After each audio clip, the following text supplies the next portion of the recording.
3 বছর কাফিররা আমাকে জেলখানায় বন্দি রেখেছে, নাম শিয়াবে আবি তালেবের জেলখানা। আমার স্ত্রী ওই জেলখানার জীবনেও আমারে ছাড়ে নাই। আমার সাথে 3 বছর খাদিজাও জেল খেটেছে। এই একটাই মহিলা, যেই মহিলাকে আল্লাহ আরশের উপর থেকে সালাম দিয়েছে, মহিলাটার নাম খাদিজা। আল্লাহু আকবার। আমার সব সন্তান আল্লাহ খাদিজার পেট থেকে দিয়েছে। ফাতেমাতুজ জোহরা খাদিজার মেয়ে, জাইনাব খাদিজার মেয়ে, উম্মে কুলসুম খাদিজার মেয়ে, রুকাইয়া খাদিজার মেয়ে, আবুল কাসেম বিশ্বনবীর ছেলে খাদিজার ছেলে, আব্দুল্লাহ যাকে তাইয়্যিব এবং তাহের নামে আমরা চিনি, সেও খাদিজার ছেলে। সুবহানাল্লাহ। ও আবু বকর, আমার এই কলিজার টুকরা প্রিয়তমা খাদিজারে রেখে দিয়ে কেমনে বাসায় যায়? তুমি যাও, আমি দাঁড়িয়ে থাকবো। এখনই মুনকার নাকির এসে খাদিজারে প্রশ্ন করবে, আমি দেখব খাদিজা উত্তর দিতে পারে কিনা। আর প্রশ্নের উত্তর যদি ভুল করে ফেলে, কবরের উপর থেকে আমি নিজে প্রশ্নের উত্তর দিয়ে দেব।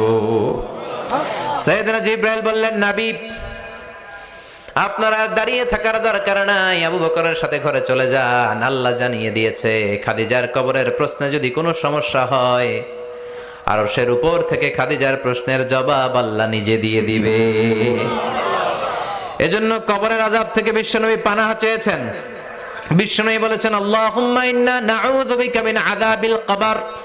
ও আল্লাহ, কবরের আযাব থেকে তুমি আমাদেরকে বাঁচাও। পড়েন আমিন। কবরে মুমিনদেরকে 4টা প্রশ্ন করা হবে, কাফিরদেরকে 3টা প্রশ্ন। চিৎকার করে বলেন, মুমিনের প্রশ্ন কয়টা? আর জোরে বলেন। প্রথম প্রশ্ন, মার রব্বুক, তোর রবের নাম কি? আমরা কি বলবো? আল্লাহ আমারে রব, এই রবি আমার সব, দমে দমে তনু মনে তারি অনুভব।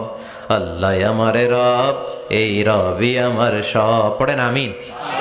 দ্বিতীয় প্রশ্ন, আমার দিন, তোর দিনের নাম কি? ধর্মের নাম কি? তৃতীয় প্রশ্ন, আমান হাযার রাজুল, এই লোকটাকে কে? আমরা বলবো মুহাম্মদ সাল্লাল্লাহু। 3টা প্রশ্নের উত্তর যখন আপনি কবরে করে দিতে পারবেন, অতিরিক্ত একটা প্রশ্ন, ওয়ামা ইলমুক, এই যে 3টা প্রশ্নের উত্তর পাল্লা, কেমন করে উত্তর জানলা? কোত্থেকে শিখেছো? নকল করে আনছো কাফনের কাপড়ে? পরীক্ষার হলে নকল আছে না নাই? হাতে নকল আছে না? পায়ে নকল, মোজার ভিতরে নকল আছে না নাই? মোবাইলে নকল আছে না নাই? নকল থেকে আল্লাহ তুমি বাঁচাও। আরো আস্তে কোন আমিন। কিভাবে জানলা? কেমন করে 3টা প্রশ্নের উত্তর শিখলা? What is the source of your knowledge? তথ্যসূত্র কি? আপনাকে বলতে হবে, আমি যেই কিতাবটা থেকে শিখেছি, কিতাবটার নাম কি? চিল্লায় বলেন, কি নাম?